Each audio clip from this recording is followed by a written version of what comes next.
I've been part of Tropical Arts now for, I think, 13 years. I've been the secretary, and I started with Romeo and Juliet. Tell me a little bit about where you're at right now, apart from being totally exhausted.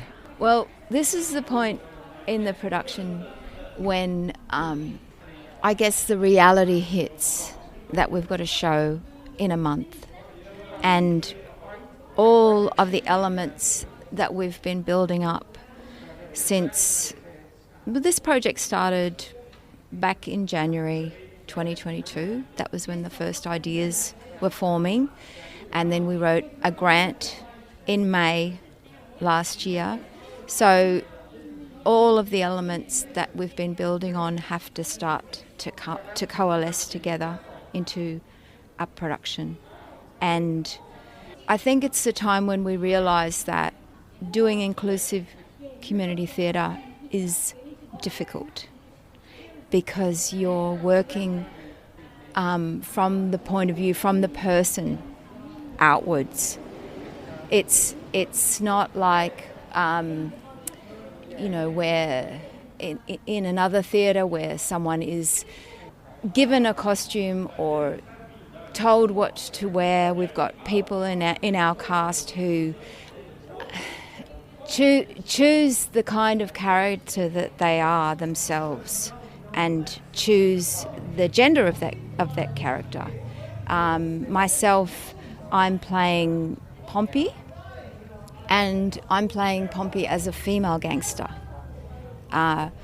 So we're taking what was something from the original story written by Shakespeare, and which Shakespeare wrote about a real history of real people, and we're making something that we can relate to now, and we're using the 1930s as a lens to look at that story and bring ourselves into it. So it's us as members of Tropical Arts that are bringing this story. We're telling this story in our own way, and with our own physicality and our own challenges and our own view, our world view, basically.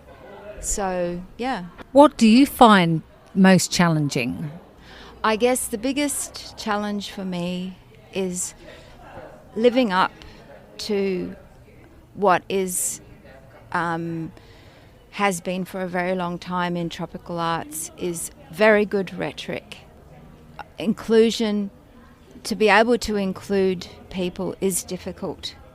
We have, a very, very strong history of including people, but there's different ways that people are,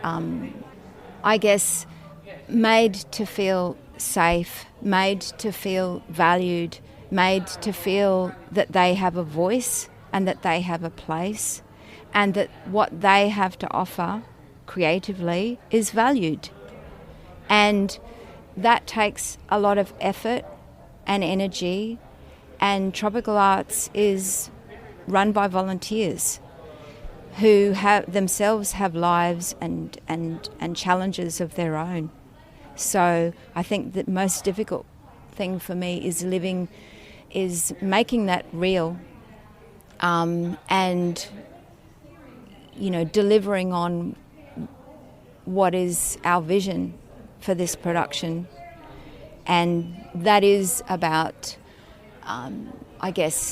giving a platform and increasing the visibility of artists and arts workers who are not necessarily the norm. They're from diverse backgrounds or not English-speaking languages or have disabilities. So we're trying to create an